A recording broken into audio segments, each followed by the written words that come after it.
Welcome to Starter Culture's Stories at the Edge of Collapse. This evening will be the story called Bearskin, and the evening is titled Slip into Your Bearskin and Remember Yourself Home. And the home in this case is Earth community, the belonging, the ecological belonging that we humans as a species and as individuals have in the web of life, in the ecosystem within which we live, in the dreaming of Earth. We are not an accident. We are part of this exquisite miracle that is life, that is Earth. We are earth and water and fire and air, just like everything and everyone. And when we walk out our doors, and even in our homes, as the story will show us, we are not separate. So my wish, my blessing, my offering, my hope, my gift is this story, that it might be a map from our ancestors speaking to us of how to remember when we forget, how to remember again and again that we are a creature amongst other creatures, and that the world is alive, and looking back and dreaming with, and we are co-creating this world together. And this story is a story of remembering.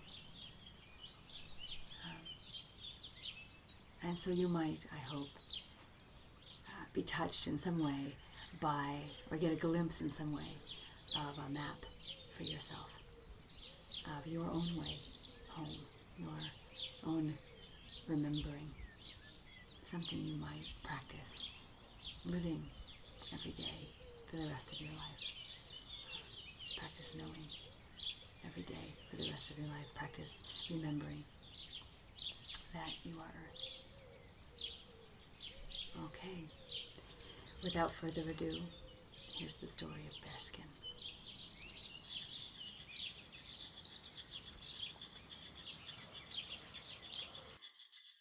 And while I'm rattling and singing, I invite you to find your way into either a position where you're comfortable of sitting or lying down, or again, if you feel moved to stand or move during this time, do so.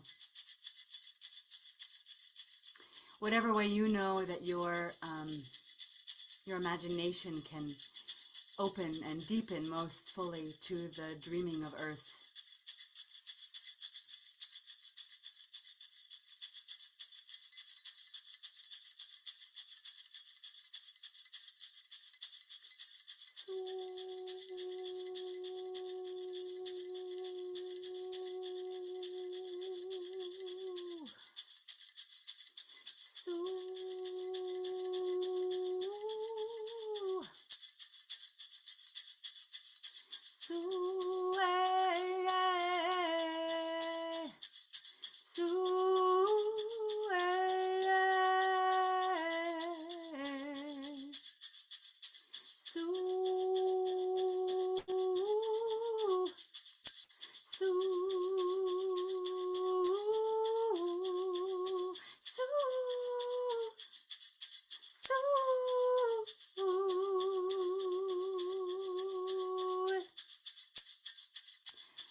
Once upon a time.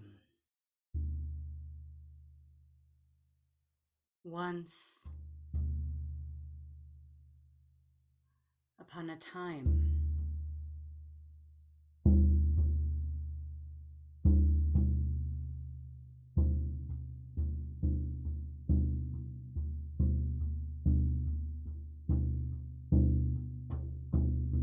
Once upon your time, once upon my time.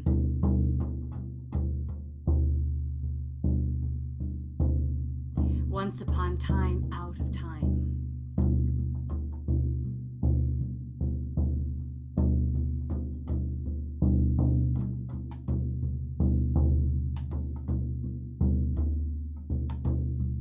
Once. And ever again and many times. There was a soldier.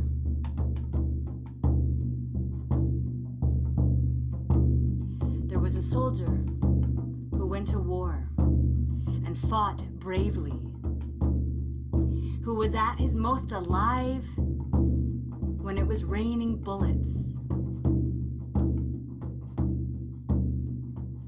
His comrades loved him. He risked his life, always putting himself in danger to save others. And this soldier spent years in this war. It was his whole life, his whole identity. It was all he knew. He never learned a trade other than how to fight, how to shoot, and how to kill.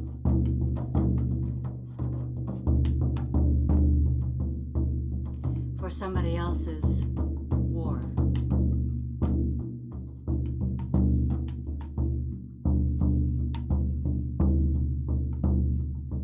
Well, this war, as all wars eventually do, came to an end. And he came home a hero, with victory written on the banner.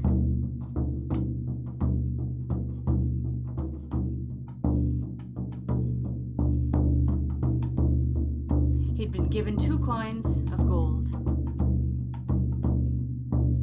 and sent back to do as he liked until the next war broke out. And as his parents had died and he had no home, he went to his brothers to ask if he might live with them. "What use are you to us?" they said. "We don't need anybody who knows how to kill here. These are peaceful times and you haven't learned a trade. You're only a mouth to feed. Go figure out how to feed yourself on your own."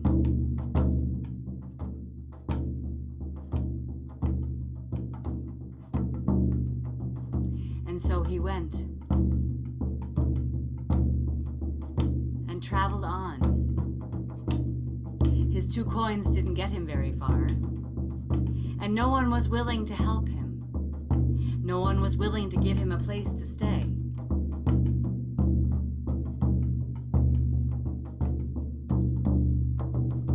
And he wasn't good at anything else, and so he couldn't offer to work in exchange for room and board.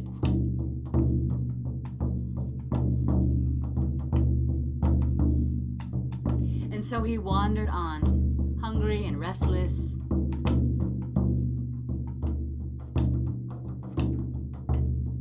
until he came upon a heath, a wide, wide open space, with a circle of oak trees off to the side, up on the little rise there. And as he saw the trees, some ancient song hushed its way through his heart. And it felt like a call, and it pulled him there.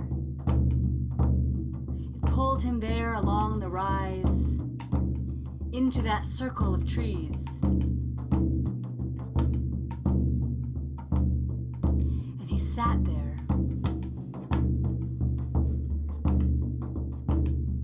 And he began to speak. He began to tell the story, his story, of how his parents had died and how he'd gone to war. He told his story of victory and of horror, of community on the battlefield, and of watching his friends die.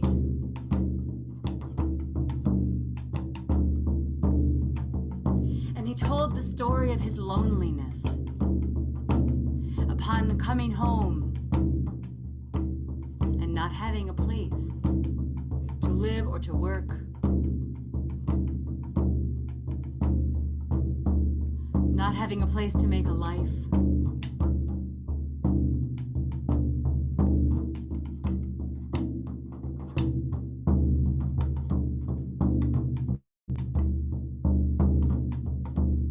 And he wept as he spoke. Sometimes he wept so hard he had to stop speaking.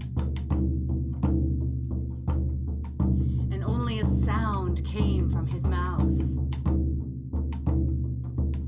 that was pulled into a grimace. And he raged while he spoke, and sometimes he was so enraged that he could only scream.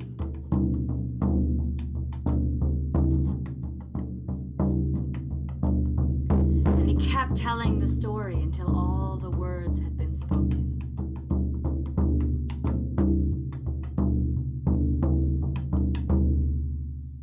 And the wind moved through the trees, and there was a hush and a silence when he was done. And then there was a rustle. And he looked. And he saw a man standing there in a green coat. And he could have sworn, just briefly, out of the corner of his eye, when he first looked, that the man had antlers coming out of his head.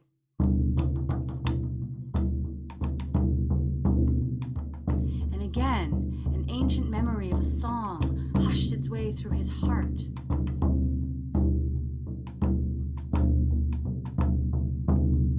Something about the guardian of the beasts.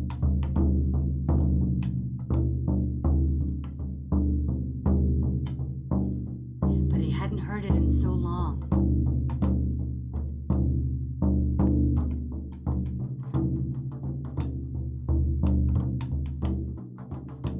And the man in the green coat came to him and said, "I have been listening.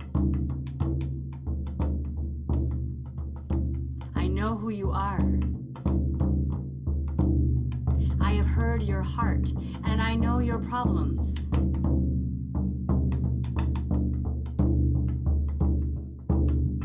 And your needs, and your longings, and your griefs. And I will help you. I will give you what you need. All the gold you need to make a life. But I need to know if you are courageous." And the soldier laughed and said, "Well, a soldier and cowardice doesn't really go together. Of course I'm courageous, but, you can test me if you need to." And there was another rustle behind him, and he looked, and a giant bear was coming out from the forest, from the edge, into the grove of trees, and the soldier, without thinking, turned, aimed his gun, and shot the bear through the nose, right through the brain, and the bear dropped dead.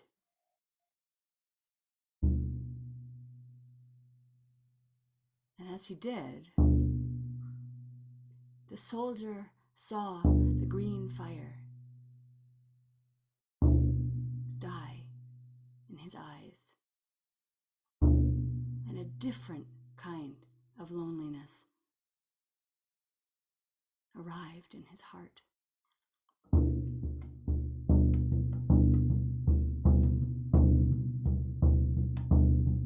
"Well," said Greencoat, "that is not really the courage I meant.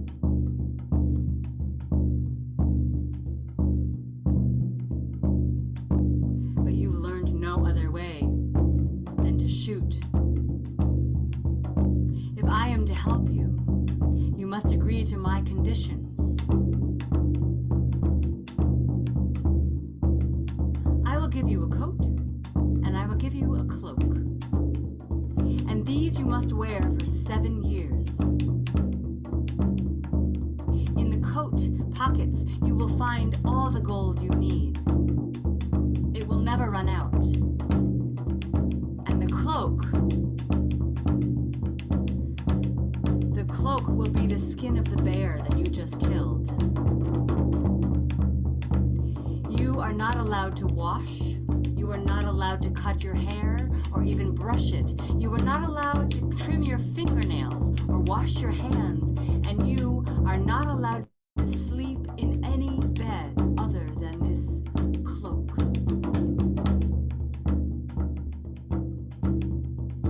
If you survive,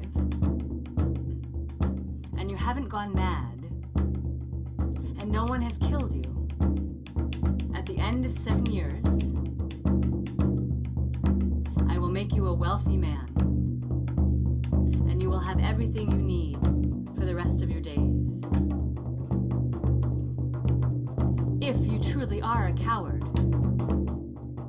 and you fail, you will live as a bear for the rest of your days. Do you accept?" Now, the soldier, whose heart had been changed by what had just happened, filled with remorse and regret, unafraid to meet his own death,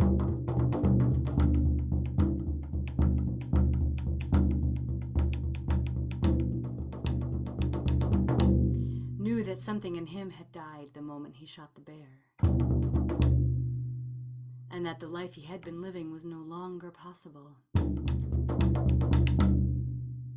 And he looked at Greencoat, kind of out of the corner of his eye, and again seemed to see antlers growing out of his head.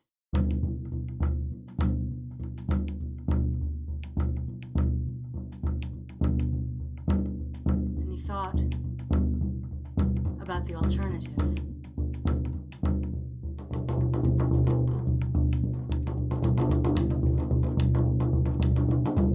And he said, "Yes, I accept the terms." Greencoat took off his own coat, put it onto the soldier, skinned the bear, and put the fresh bearskin around the coat. And it magically slipped onto and formed itself around the body of the soldier. So exquisitely, so intimately, so perfectly, that only his hands, his face, and his chest were still visible of the man he was, and everything else to the rest of the world looked like bear. "All right," said Greencoat, "the 7 years have begun.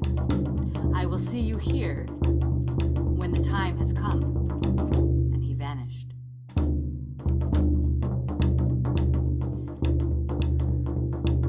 The last thing that the soldier heard was the Greencoat's echoing voice in his ear, "You shall now be known as Bearskin." And so Bearskin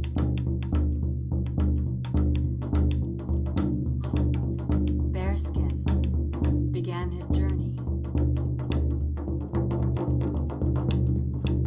As he stood and left the grove, he put his hand into the pocket of the coat, and it was true. gold filled the pockets. And so he walked to the next town and bought himself a big meal. He was starving. People kind of looked at him funny, but his gold looked good to them, so they served him up and gave him a place to sleep in the stables for the night. And for the first year, it went like that. He would travel from town to town and spend the night at an inn, show his gold, and they would give him a room in the stable or an outhouse.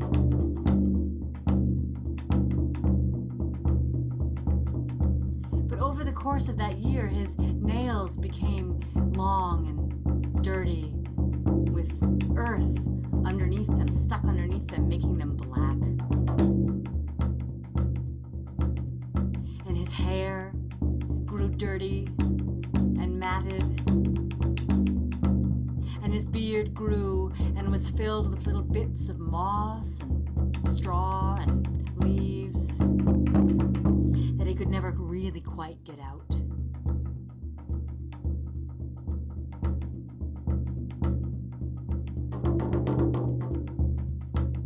And the more monstrous he became, the less human he looked. Of course, the more people were afraid of him. And so word spread of a monster.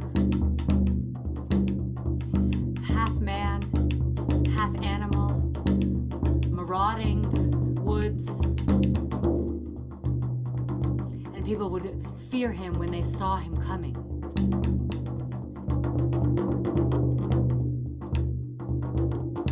And so he began to offer gold to all those who needed it, who had loans and debts to pay, who were poor, who were hungry. He bought them food. He paid their medical expenses. He paid their debts at the inns or the tax collectors.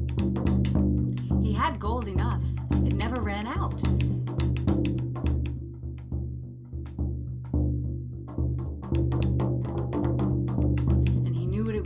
To be homeless, have his family reject him, and be starving. And so the stories spread that yes, there was a monster underway, but he was kind and generous. And the years went by. The second year, the third year, and the fourth year just had begun. His hair was dreadlocked.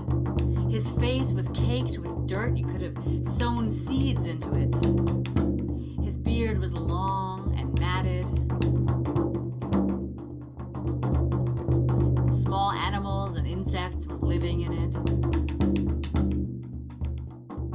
The pelt had become so much a part of his body that he could feel it as his own.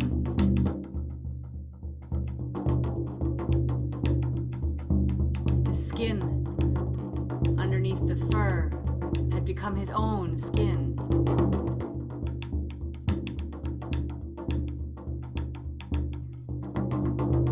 It had become increasingly more and more difficult to get a place at an inn and to get a warm meal.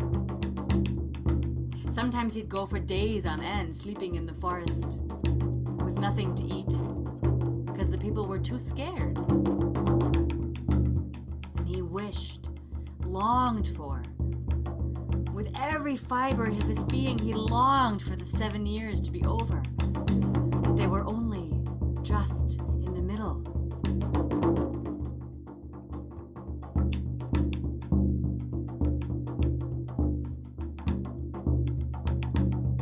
And one day he arrived at a town and had luck. He got a room in a shed and on some straw for the night. The innkeeper didn't want him sleeping in the stables, scaring the horses. And he didn't want him seen in the inn to scare the guests, but they brought him a bowl of stew. And he was able to sleep.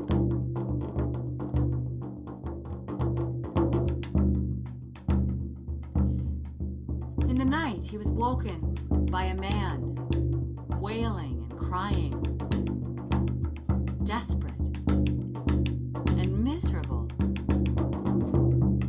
And so he got up and he followed the sound of this man's desperate cry to a little room behind the inn. He knocked. "Come in."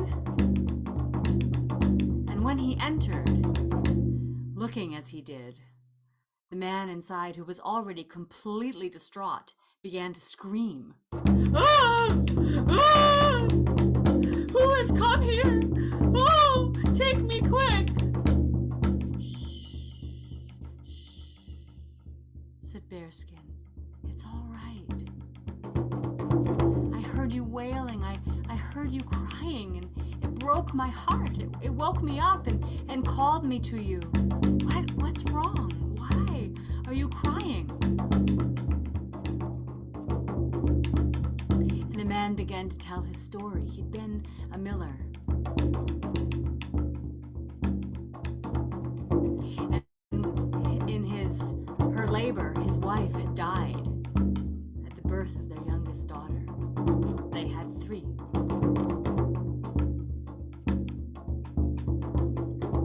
And he'd been left to raise them on his own. And now the girls were quite small. There had been a series of drought years. And so none of the people's crops were ripe enough. They would all grow brown and golden. But the seeds, the grains, had no water to grow. And so it was just grass with no nutrition. Not for humans. And everyone stopped bringing their grains to his mill to be milled because there were no grains.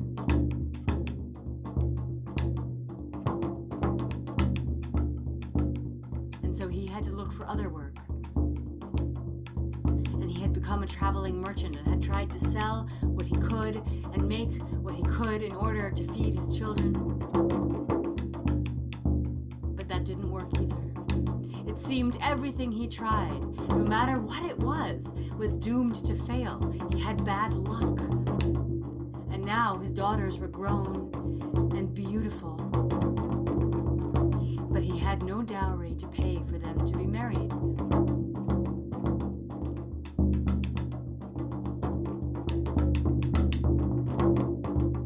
And he was at the inn now working off his debt.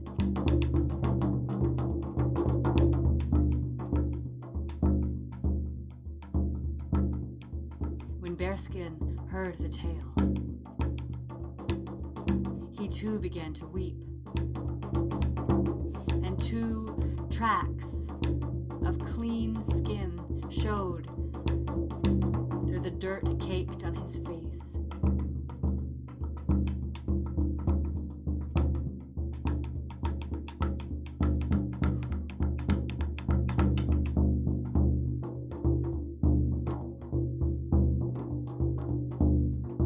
He gave the man gold and called the innkeeper and paid off his debt. And the man began to weep again, but this time with gratitude. "Oh, sir," he said, "you are now like a son to me. You have saved me and my children. You must come home. Let's go and buy a feast and bring it home to my daughters. And if one of them is willing, I hope you will marry her and become my son."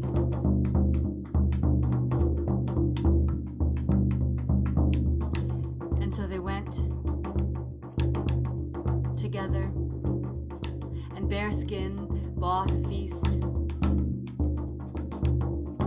and brought it back to the house with the man and greeted his 3 daughters, who were truly all exquisitely beautiful.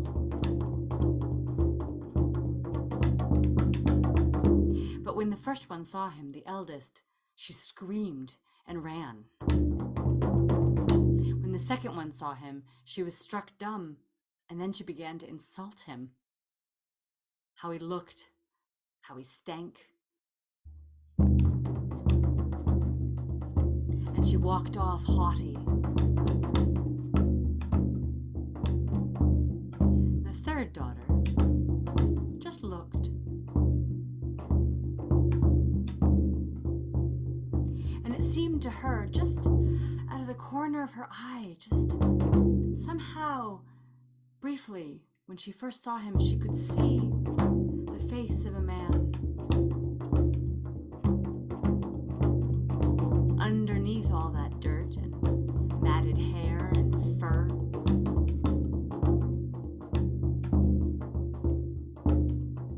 And so she looked again. And she looked into his eyes. And when her father, because she'd stayed around long enough to hear him, when her father told the story of how this man had saved them, had been kind, and had helped them, and how this man was like a son to her father now and wished he might marry one of his daughters, either herself or one of her sisters. As she looked into the eyes of Bearskin, without really knowing why she did it, she said, "I'll marry him, if he'll have me."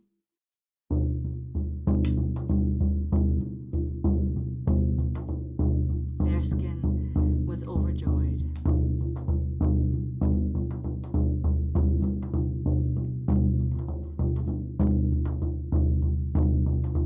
And he took a ring that he'd been wearing on a string around his neck. And he broke it in half. And on the ring, on half of it, he wrote his name. And on the other half of the ring, after having asked her what it was, he wrote her name.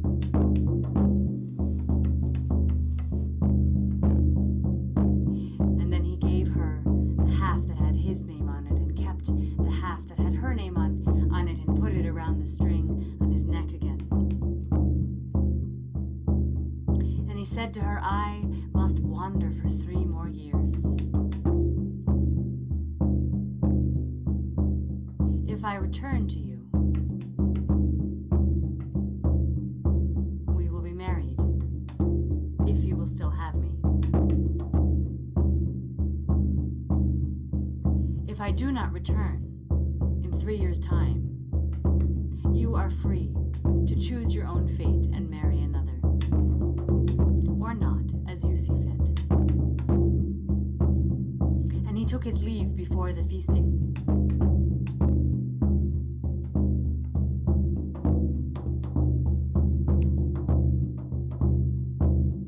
The youngest sister, dressed in black as if in mourning,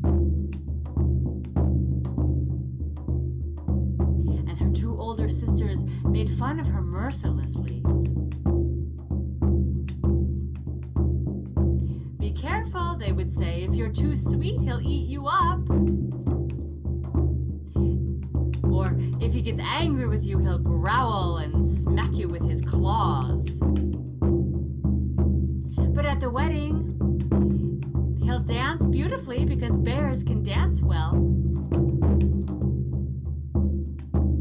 She never responded.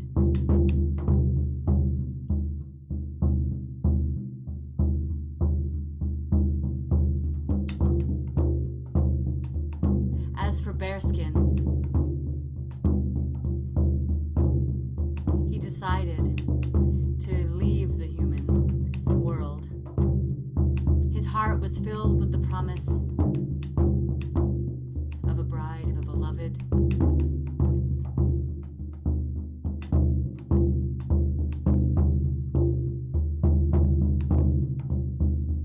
And so he went into the forests and he wandered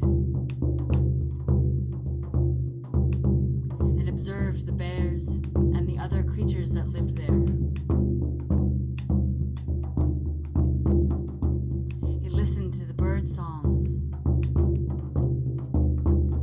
barking of the stags. And he only saw a human when he went to a nearby farm to buy some cheese or meat or a loaf of bread. And otherwise he kept to himself and to the wild places.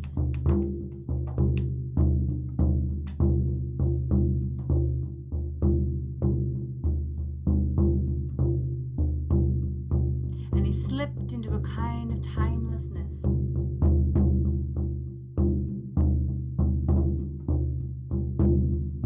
And he slipped into a kind of other kind of speech.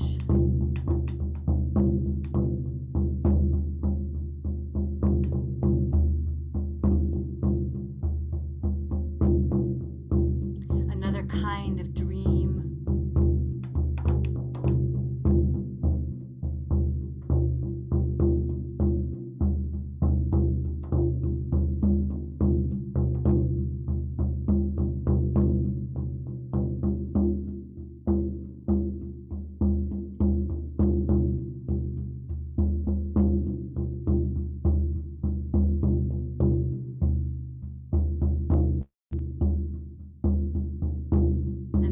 Was less important.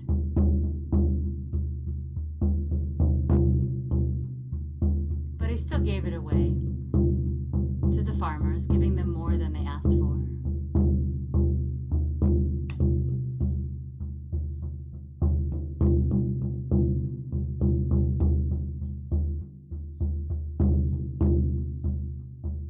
And though he longed to be with his beloved, something in him began to be contented.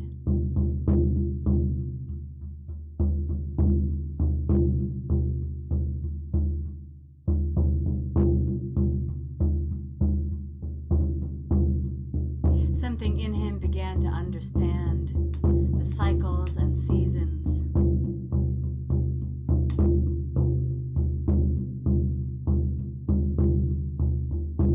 And to find his way with them, and within them, and as them.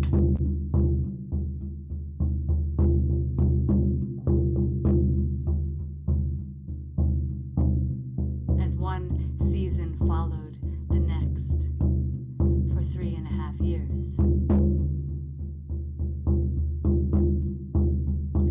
So that when the 7 years were at an end, he truly had become another kind of person.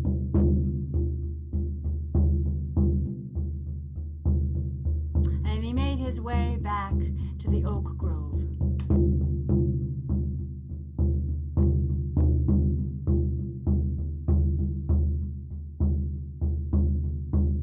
And he called out, "I'm here, green coat."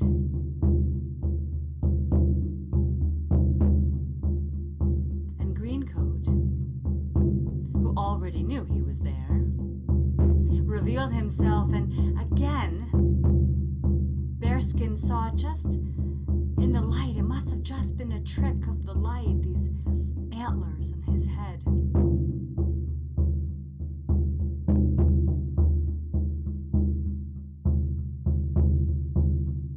You truly have become courageous in the true sense of the word, said Greencoat. You might choose now. Do you wish to be human, fully human, or do you wish to be fully bear?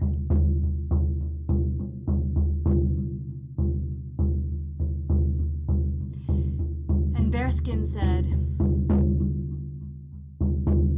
I can never be fully one or the other again, but I do long for my beloved. So I would ask you, restore me to my human form.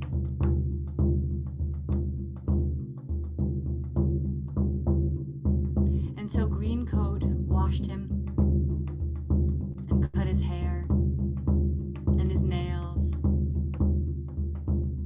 He took off the bear skin and removed the coat coat, the green coat.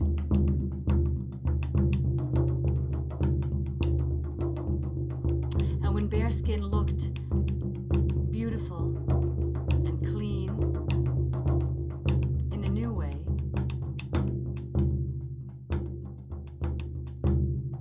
he asked if he might keep the bearskin.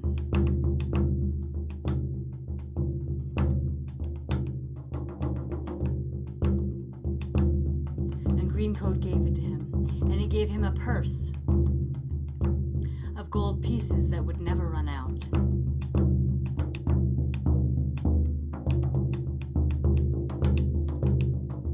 And then he vanished.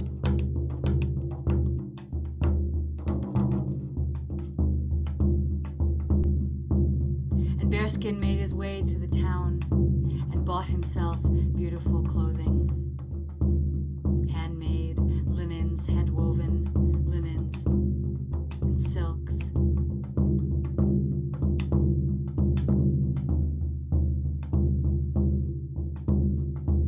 And he went to his beloved's house and knocked on the door. Come in. And there she was, at the door, greeting him, but not recognizing him, not at first. The two older sisters came laughing along to look and see who'd arrived, and were surprised and excited by this beautiful man who'd just shown up in beautiful linen and silk clothing. And so they invited him in, and they asked him to stay for dinner, and they gave him the choicest pieces of meat and wine, which he didn't drink, and he ate only a very small amount. He wasn't used to it after all. And after supper, he looked at the miller and asked if he might have one of his daughter's hand in marriage. And the two older sisters, convinced that they would be the ones, one of them anyway, went off to get dressed in their finery. And the youngest, who sat across from him, who hadn't really looked at him once during the entire meal, still dressed in black,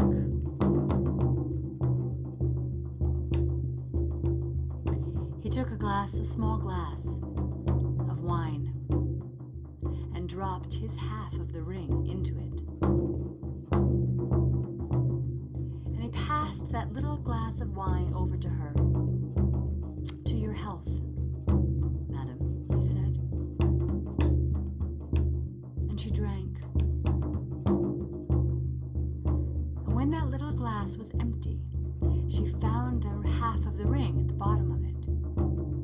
And her heart began to quicken. And she took it out.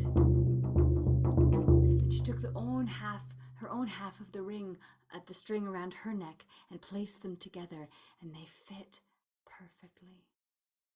And she knew it must be him. But he looked so different. And finally she looked up, and she looked into his eyes, and she saw him, and she knew him. She recognized those eyes. "You are my beloved," she said. "Yes," he said. And just at that moment, the two sisters came in their finery, and found them in an embrace. And they were horrified to find out that this was Bearskin. This was the man who'd been there 3.5 years earlier, who they had mocked and been terrified of. And now he was there in this beauty. They were married the next day. And Bearskin had a house built on the edge of the village where the human world and the wild world meet. And their children grew up at home in both worlds.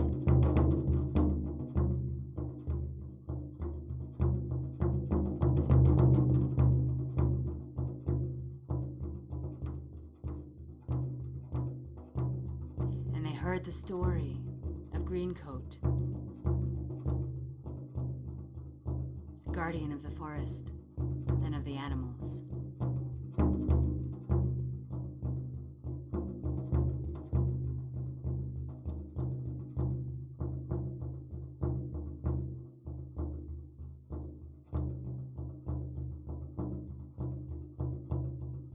And they told their children.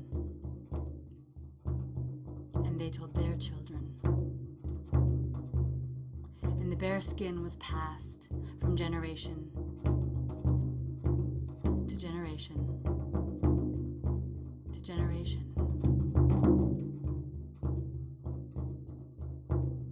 To remember.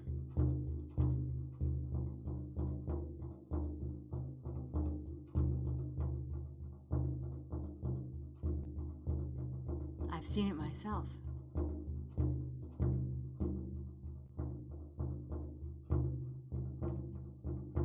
Maybe you have too.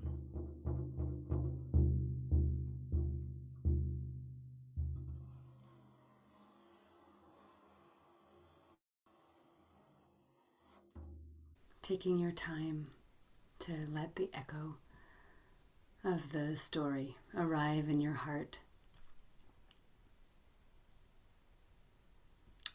The moments of resonance, the images that touched you, stirred you, confused you.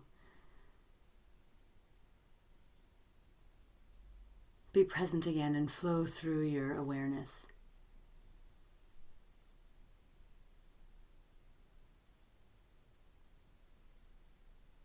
And you might gather them up like a bundle. What glimpse of the map?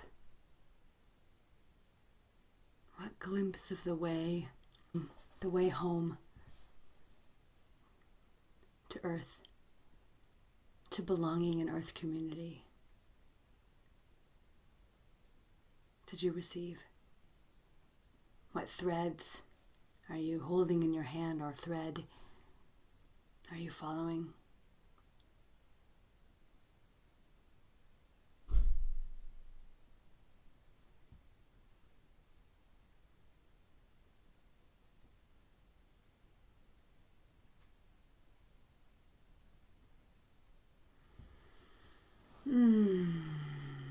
And really gathering that up and letting it be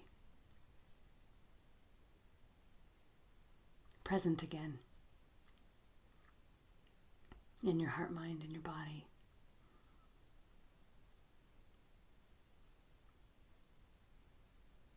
What medicine did you receive from this story? What path have you been shown? What glimmer, like the glimmer of the antlers or the glimmer of the man's face, what glimmer did you receive of the map, of the way for you?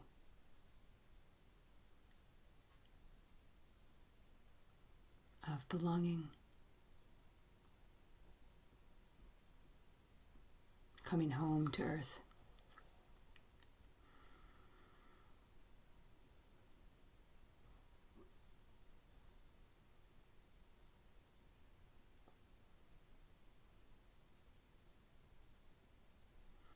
You might want to take a break now.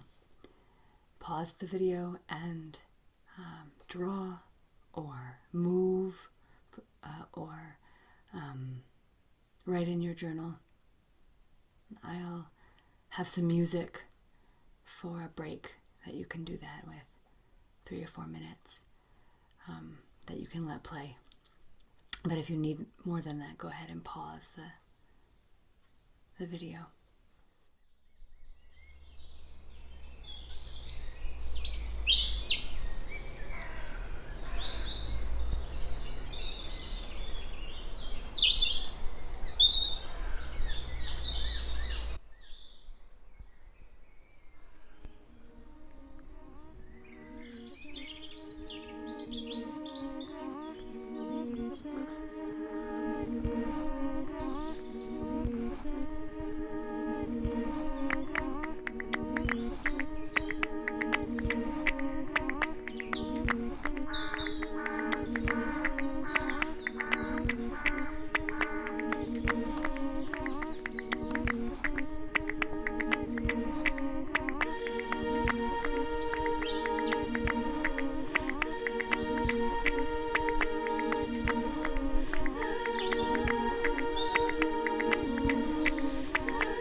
So welcome back. I'm going to read a poem now to complete our time together. This is called A Map to the Next World by Joy Harjo. In the last days of the fourth world, I wished to make a map for those who would climb through the hole in the sky. My only tools were the desires of humans as they emerged from the killing fields, from the bedrooms and the kitchens. For the soul is a wanderer with many hands and feet.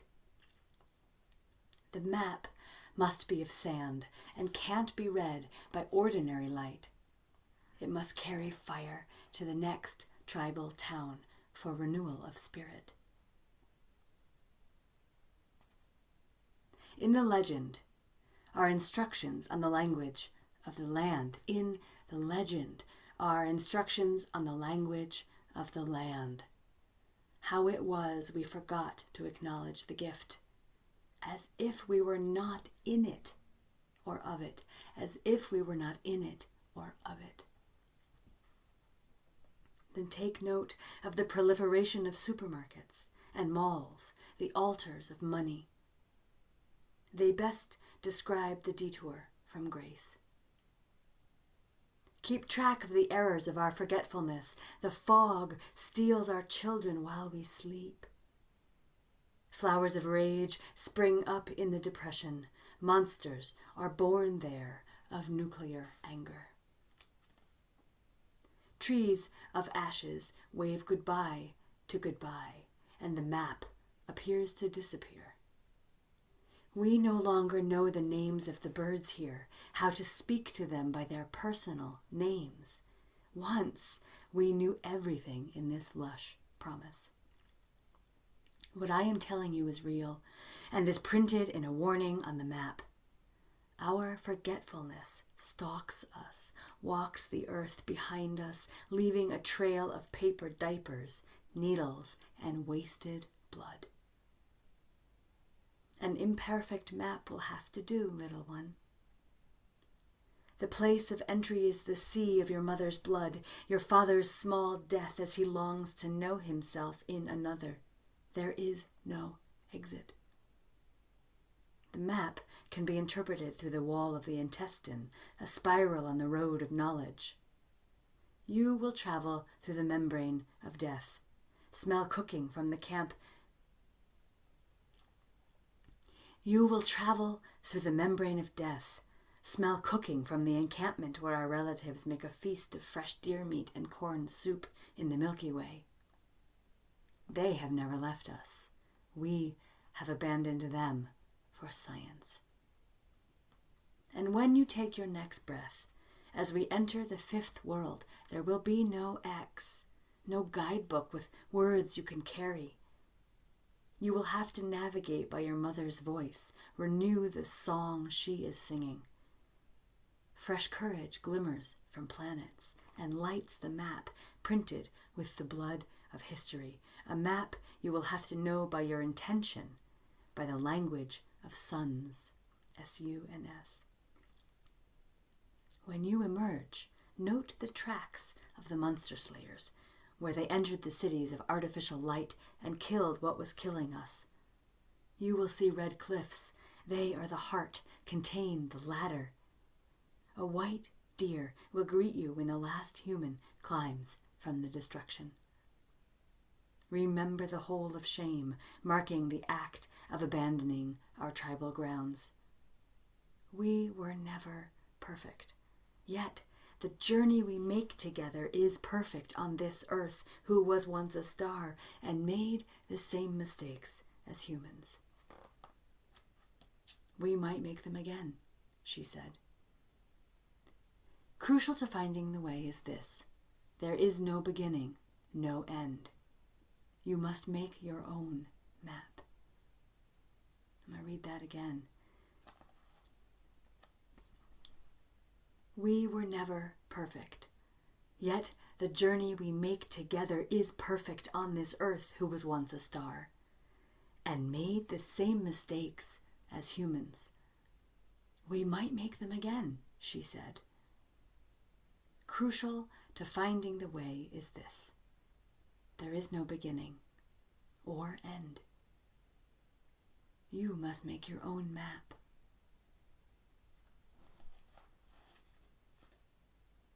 A Map to the Next World by Joy Harjo.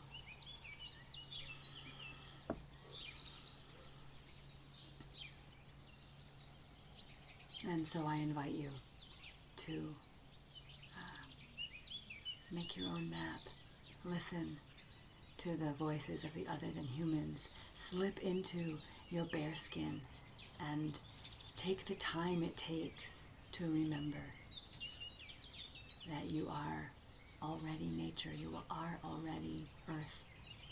And when you forget, as the poem says, forgetfulness happens. Forgetfulness is a mistake that the planet has made and we all make. When you forget, remember again. Slip into your bearskin again and remember yourself home to Earth community. Thank you so much. Be well.